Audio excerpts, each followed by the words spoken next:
आज जप्तीविषयी आपण ही पत्रकार परिषद आयोजित केली होती. त्यासाठी अंजनवेल 2,92,71,666, वेलतूर 63,41,192 आणि रानवी 72,46,449, एकूण 4,28,59,307 अशी थकीत कराची रक्कम 2021-22 या थकीत कराची रक्कम आम्ही वसूल करण्यासाठी आज जप्तीची प्रोसिजर करणार आहोत. महाराष्ट्र ग्रामपंचायत अधिनियमानुसार जिल्हा परिषदेने जे आदेश दिले त्या आदेशानुसार आम्ही ही जप्तीची प्रोसिजर वसूल करण्याची करत आहोत. त्यामध्ये कोणताही राजकीय हेतू नाही किंवा त्यांचा कोणताही कंपनी बंद पडावा असा मुख्य हेतू नाही. कितीची अमाऊंट तुमची बाकी आहे करायच्या बरोबर? एकूण ग्रामपंचायती तिन्ही मिळून 4,28,59,307 रुपये बाकी आहेत. साधारण किती वर्षापासून? 2021-22, 22-23 या 2 वर्षाची करायची रक्कम आहे. काही जप्तीची वेळ का आली? जप्तीची वेळ येण्याचं कारण असं आहे. तुम्ही पण बोललात मॅडम? हां.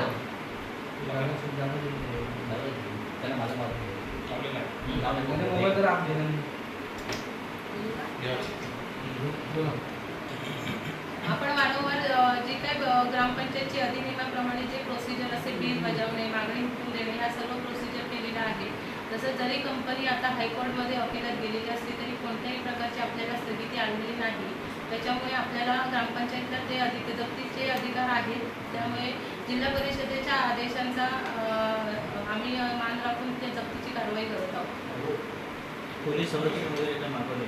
पोलीस संरक्षण आम्ही मागवलेलं आहे. त्याच्यासाठीचे सर्व पत्रव्यवहार झालेले आहेत. मुख्य कार्यकारी अधिकारी, जिल्हाधिकारी, पोलीस निरीक्षक, गुन्हागार उपनिरीक्षक वगैरे सर्वांना आम्ही पत्रव्यवहार केलेले आहेत.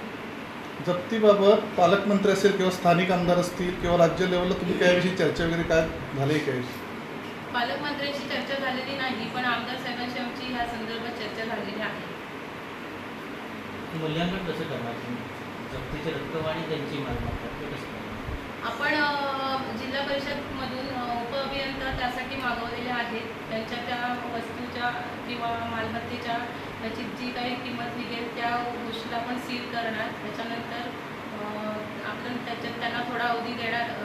जर रक्कम भरण्यासाठी थोडाफार जो नियमाप्रमाणे जो कालावधी दिला जातो तो दिला जाईल. अशा प्रकारे जप्तीची कारवाई केली जाईल. नेमकी जप्तीची प्रक्रिया कधीपासून सुरू होणार आहे आणि तिन्ही ग्रामपंचायती एकत्र करणार की स्वतंत्र? नेमकी जप्तीची प्रोसिजर ही 28 जुलै 2026 आपण करणार आहोत. आणि त्याची प्रोसिजर आता बैठका घेणं, पत्रव्यवहार करणं ते आता आमचं प्रोसिजर चालू आहे.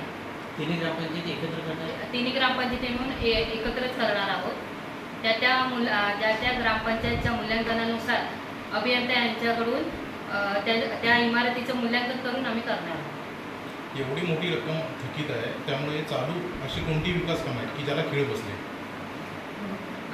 एकूण अशी आता अंजनवेल ग्रामपंचायतीचं म्हणालात तर व्यायामशाळा, MSCIT सेंटर, सफाई कर्मचारी, सर्व अंगणवाड्यांना सफाई कर्मचारी, कराटे प्रशिक्षक, आणखी क्रीडा प्रशिक्षक असे अनेक उपक्रम ठप्प झालेले आहेत. भविष्यात कंपनीच्या न्यायालयीन प्रक्रियेसाठी पुढे गेली तर तुम्ही त्यासाठी सज्ज आहात का?